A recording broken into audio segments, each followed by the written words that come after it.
Assassin's Creed Shadows on Steam Deck, thanks to Ubisoft for providing a code of the game. This is available right now on Steam and on Ubisoft Connect as well. I happen to have the Ubisoft Connect version. Assassin's Creed Shadows is actually verified on day one on Steam Deck. And well, what to say about the settings?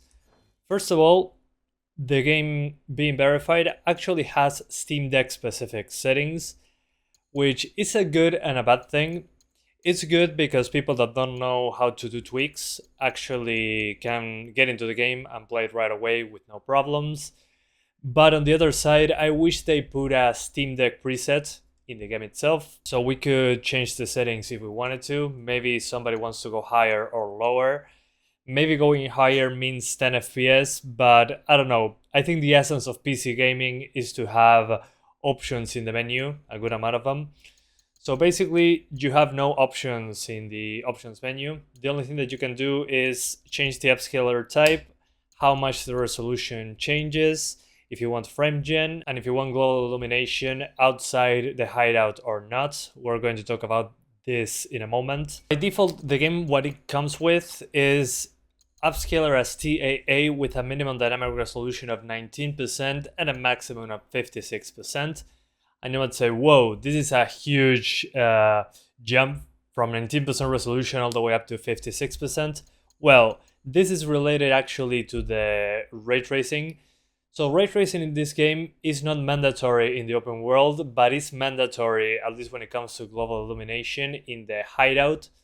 So by default, you have ray tracing in the hideout only, which is one of the hub areas of the game.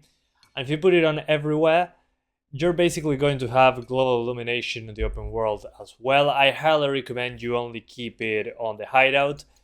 But what I'm trying to say is, when you go to the hideout, ray tracing will be on when it comes to global illumination, no matter what I do.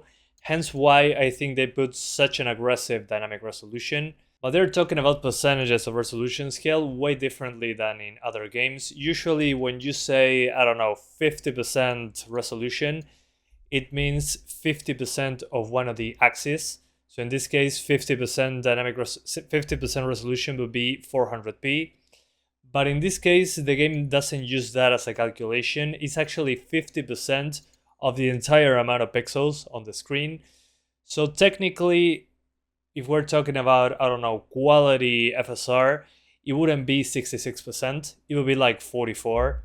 So it's completely different, which might make it difficult to understand exactly which resolution we're playing at. In this case, what you do to calculate it, you multiply the resolution, so you get the amount of pixels, and that amount of pixels is what it means over here. It's not the same as in other games, unfortunately. Not sure why they chose to do it this way. It's more confusing for the user. And with that out of the way, I'm going to tell you what I recommend in this case. Upscaler type. FSR looks horrible and chunky, so I recommend you do not touch FSR. XeSS I think is the best looking in this game. Automatic or TAA. TAA still looks okay enough, but I think XeSS just is the best by far. Then when it comes to the minimum dynamic resolution, 19%, I think it looks okay-ish enough. Maybe 20% makes more sense as a minimum. So in the ray trace moments like the hideout, that is mandatory to have ray tracing. 20% resolution, it looks pixelated, let's be honest here. But luckily, it's only for the hideout. Then when it comes to the maximum dynamic resolution, I think 50% is good enough. So 50 to 56%. Since what we're using XeSS, XeSS is a bit more demanding than TAA in this game. So by default, it's a maximum of 56%, but 50% in this case will keep us at a consistent resolution outside of the ray tracing moments. And then when ray tracing comes, it drops to 20%. I want to thank Instant Gaming for sponsoring this video. Instant Gaming is a website where you can buy games at a cheaper price for PC, PlayStation, Xbox, and Nintendo Switch. You have new games, old games. You can have Kingdom Come Deliverance 2 Gold Edition for $66, Split Fiction for $46, and the game we're playing today, Assassin's Creed Shadows, for $54.40 US. There's a lot of people looking at this page actually. You get the game for cheaper and you support the channel at the same time. This partnership, we're giving away a free game to you guys each month. So one of you will win a game of your choice. Just hit participate, follow me and Instant Gaming in social media to get more chances to win. And the person that wins gets to choose one game of their choice on Instant Gaming. So thanks again to Instant Gaming for sponsoring this video. Let's continue. And well, I think considering the aggressive dynamic resolution, this is performing better than I expected. My guess is that this preset that the Steam Deck is using, that Ubisoft doesn't allow us to touch, is lower than PC's lowest settings. We don't have any screen space reflections. Also, the shadow resolution and distance is pretty low, which again is to be expected, and the terrain decoration is much lower. Also, the water physics are basically gone. You only have that trail behind you. So it's clear that they did a lot of cuts for the game to run like this on Steam Deck. But the thing that makes me happy about the game being verified is that it looks better than most new verified things on Steam Deck. I think performance is consistent enough. Image quality is not bad, and by image quality I mean the resolution. It's a pretty aggressive dynamic resolution, but I think on the small screen actually it looks decent. Especially considering that many of the verified games run at a much lower resolution than this. The thing that really weirds me out is that the game allows you to enable ray tracing, but it forces ray tracing on you on the hideout, which, at least in my opinion, is super weird. Because without ray tracing in the open world, it seems to be doing well. But it's also interesting because on PC, if you have 4 GB of VRAM, the game will be a stutterfest and be stuck below 30 FPS. That doesn't happen on the Steam Deck because we have 16 GB of RAM that can be shared between the system RAM and the VRAM. So we are using from those 16 gigs, 6 gigs as the VRAM, the rest as RAM. So that's why I'm pretty sure the game can actually work on Steam Deck. Although if you're going to a town or something, I still feel like there's very few characters. It feels pretty deserted and dead, at least in my opinion. So yeah, that has been a trend in newer games. The towns and villages are dead. They have like very few NPCs or no NPCs sometimes. Not sure if this is a limitation of the Steam Deck settings. There's some people walking around, but yeah, nothing particularly impressive in my opinion. And here, as you can see, we get a higher CPU usage, and that's when the game starts doing drops into the 29 FPS range. So yeah, this is not particularly stable in certain parts, but most of the time it's into the 30s. I went to a castle that has a town below it just to push it even harder before going into the into the hideout that has forced ray tracing. But so far so good when it comes to the performance even in here. The issue that I noticed with the dynamic resolution being so aggressive, this also happens on the consoles, is that when you see, for example, the sky and the pixel count increases because it's less demanding, and then you look at something demanding, it momentarily drops to 26 and goes back to 30 because it adjusts the resolution. So that will happen a lot. That's why I dropped the resolution instead of a 19% to 56% range to a 20 to 50% range. So the game has less issues when something like that happens and you're running around and then something shows up on screen and makes the game drop resolution. To happen less often, basically. But again, not sure if you noticed, but the ground is pretty barren and there's a lot of pop-in. That's what makes me suspect this is below low settings on PC. Again, that's just a guess. Maybe this is the low settings on PC, but it looks a little bit worse than low settings in my opinion. So who knows? But again, I'm pretty sure they did this so the game works decently on Steam Deck. So yeah, they put aggressive dynamic res and probably lower than low on PC. But again, looks pretty barren when it comes to the ground and all that. Lots of sacrifices. But again, most of the time, went into the 30s, so that's good news. That's what matters, that the game is playable and people don't have to tweak it. Alright, so I'm loading into the hideout. Remember, the hideout has mandatory ray tracing, so for global illumination, but still. This also happens in the consoles. Let's see. Okay, it's loading, 22 FPS. It's finishing loading, come on. Okay, so we loaded the hideout, we're at 22 FPS now, and the dynamic resolution out of the blue is like, oh, we need to lower the resolution because we are below 30 FPS, but we set a cap of 20% as the minimum, and as you can see, it's at 28 FPS and looking way more pixelated. Again, this part has mandatory ray tracing. So let me give a few steps ahead, and it should stabilize a little because there's less stuff on screen. But yeah, global illumination is engaged in this area of the game, whether you like it or not.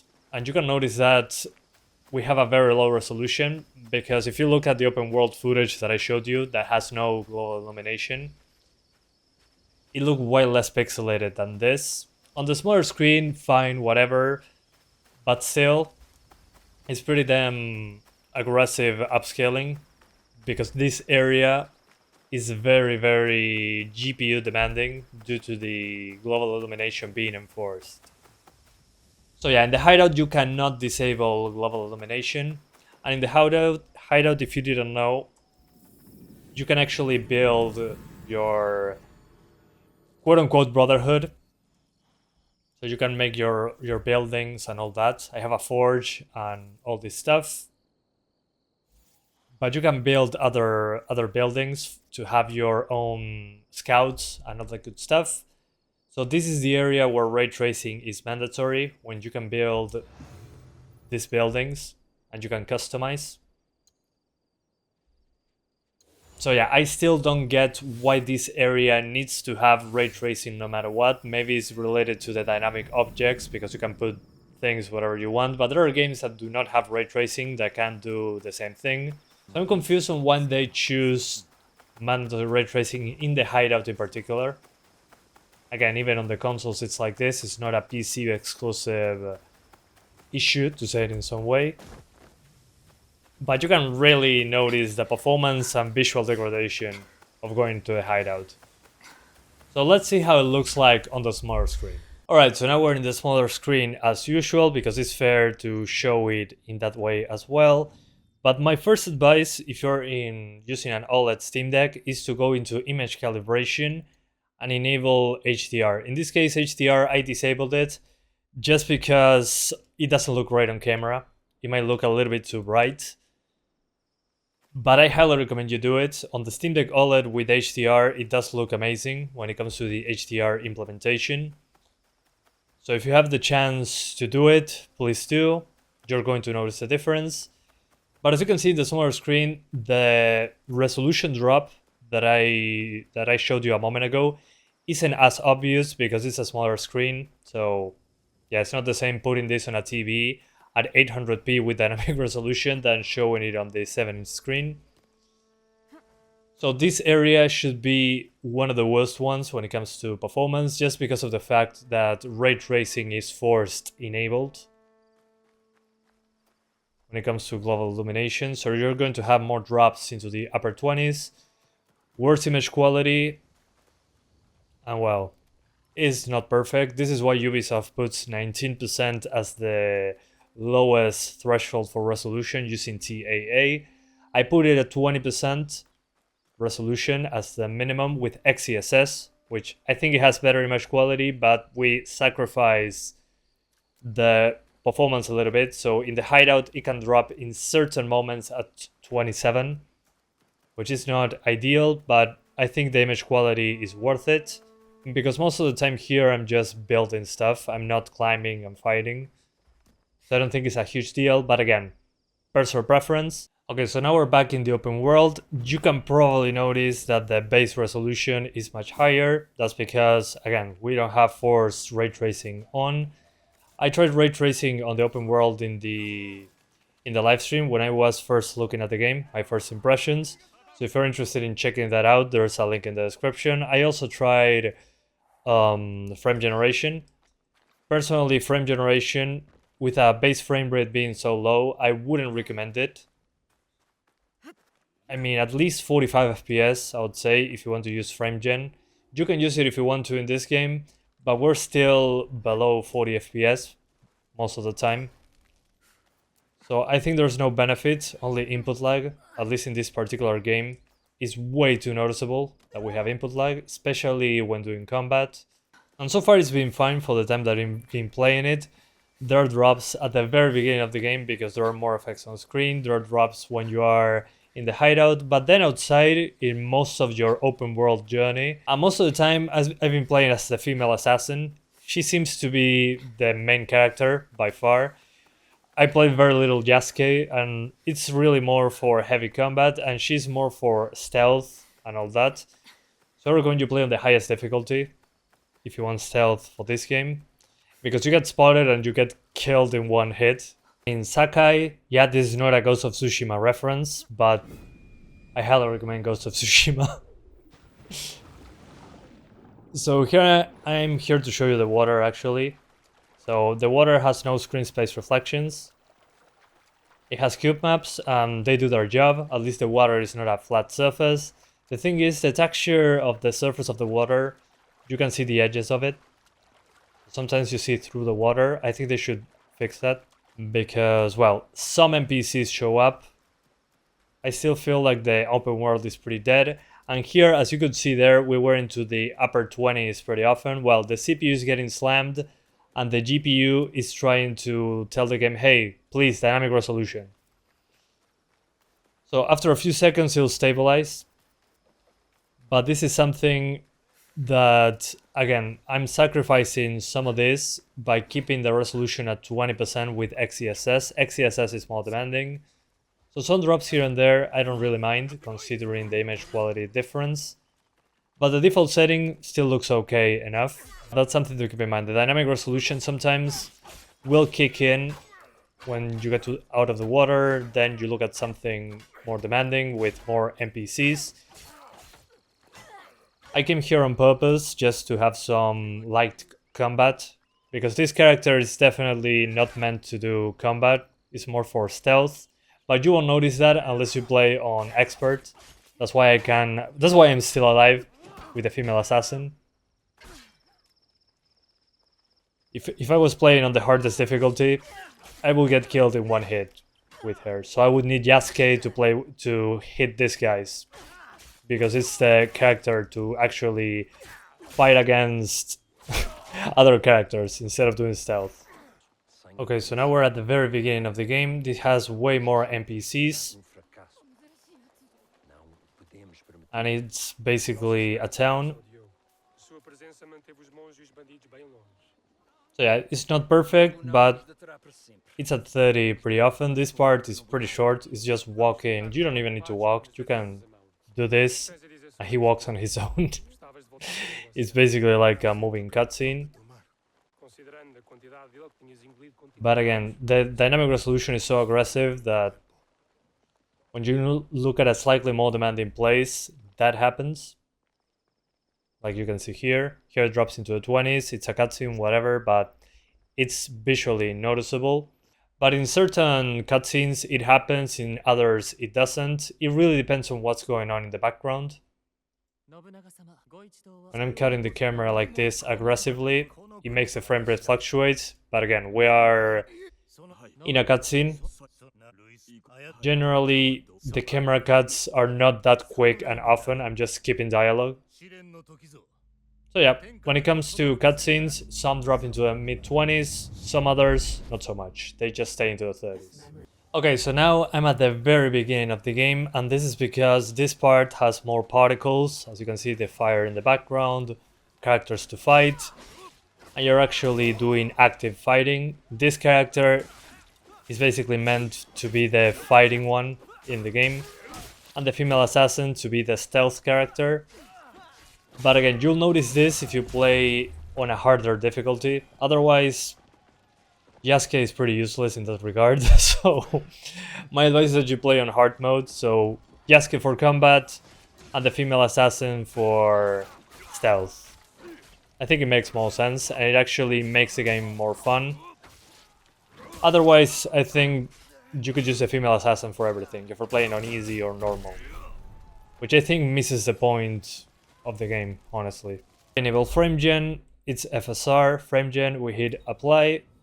Once you apply, you hit yes. And now you go back into the game with frame gen. And with frame gen, you get 40 something FPS over here. But remember that whatever you see on the frame gen is basically half of it in real frames. And it still drops below 40, so when we get 40, 42, that means 21 to 22 FPS. So technically right now I'm at 22 FPS or something like that, or 20. So the game might look a bit smooth when it comes to visuals, but if you look at the response of the game doesn't respond as quickly with the camera movement. And it still drops into the 30s. I mean, just look at those particles. I think it's pretty obvious, right? It just doesn't feel good with frame gen. It's too much input lag. And it makes sense because the base frame rate is pretty low. So when your frame rate is below 45 as a base, frame gen shouldn't be even a thought because it's putting a fake frame in between each frame, which is fine on a higher frame rate. But at this low frame rate, it's pretty obvious when just turning the camera around that there is input lag. Now that I disabled frame gen, the game responds immediately to my inputs. It's so freaking obvious. I mean, the response of the camera is much better, despite the number being lower, obviously. Instead of being 35 to 40 something, it's 30. But it's consistently 30 in comparison. And the input lag is there. The thing is, it drops when I move the camera very quickly in some parts, like this one. Because the dynamic resolution needs to keep the frame rate at 30. And we're borderline the minimum dynamic resolution. So I'm looking at a wall, as I told you before. So it increases the resolution. But then I move to something more demanding. And the frame rate plummets to 26, and then the dynamic resolution is like, oh, I need to drop the resolution to reach 30s.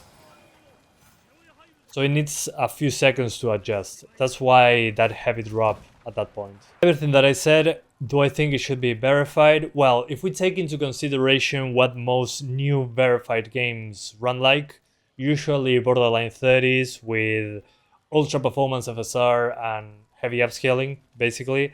And sometimes even frame generation, well, yeah, in that case, this game should be verified because by itself is using dynamic resolution, yes, but image quality, when it comes to how the edges look, it's okay. It has its own graphics settings for Steam Deck. What I do not like about the graphics settings is that it doesn't allow you to tweak it manually when it comes to the presets. I think the best solution would have been, okay, there's a Steam Deck preset like in Cyberpunk, and you can change to a different preset if you want to. That gives freedom to the user. If the person doesn't want to tweak it, okay, put the Steam Deck settings. But if an advanced user wants to, I don't know, maybe lower something further, or I don't know, put something on a higher setting, they would also have the freedom to do that. In this case, the only change that I did is the upscaler. I'm using XeSS instead of TAA, which decreases performance. That's why you see below 30 a little bit more often. But again, when it comes to verified games nowadays, I would say, yeah, this should be verified. It's fine. You get 30s without any effort whatsoever. And the image quality generally looks good. Just, if you want better image quality, put it on XeSS, but you're going to have, what I have right now, some drops into the upper 20s in these initial sections. So I think Ubisoft did a good enough job with the settings for the game. Image quality, again, when it comes to pixel count, I think is pretty good. I was expecting a pixelated mess, but I was surprised to see that it wasn't like that. It's a pixelated mess when you are in the ray tracing moments, like the hideout. Which again, the smaller screen kind of offsets that, but still, I wish the hideout had an option to have no ray tracing. but at least it can hit 30 FPS very consistently when it comes to the entire game. So the open world is completely fine in comparison. Steam Deck, again, I've been playing this for over 3 hours on Steam Deck to progress in the game, and I had a good time with it. The thing is, you can really notice the visual shortcomings. I think if you only own a Steam Deck and wanted to play this game, it's an okay way to play it. And when it comes to verified games, this one actually has pretty decent performance and image quality when it comes to resolution in comparison to most new verified games on Steam that we call Steam Deck Terrified over here. Well, this one doesn't seem to be Steam Deck Terrified so far. It actually looks way better than I expected and runs way better than I expected. But expect 2 hours of battery on the OLED Steam Deck. And if you're not happy with the performance, TAA is the way to go. And there's some flickering shadows. So yeah, a lot of sacrifices. Ubisoft said at the beginning that it wouldn't support the Steam Deck. Then they came out saying it's verified. Well, there you go. That's all I have to say about the game. I hope you guys enjoyed this video. And I'll see ya next time. Bye guys.